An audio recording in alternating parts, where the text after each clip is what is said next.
PMC Wagner atau tentara bayaran Rusia merilis rekaman yang memperlihatkan serangannya ke benteng pasukan Ukraina.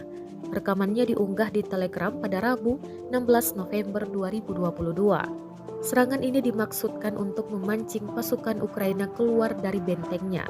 Dalam keterangan unggahan disebutkan PMC Wagner terus menekan pasukan Ukraina keluar dari daerah berbenteng di pinggiran Tenggara Artemovsk.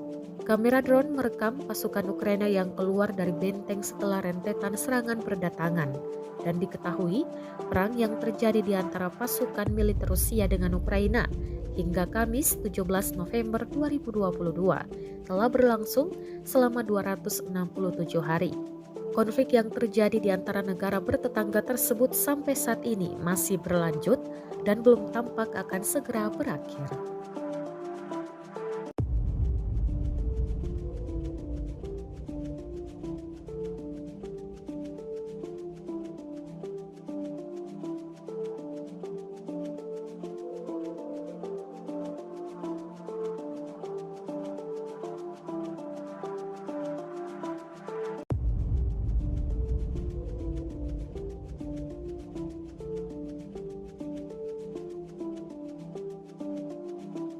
Terima kasih sudah nonton.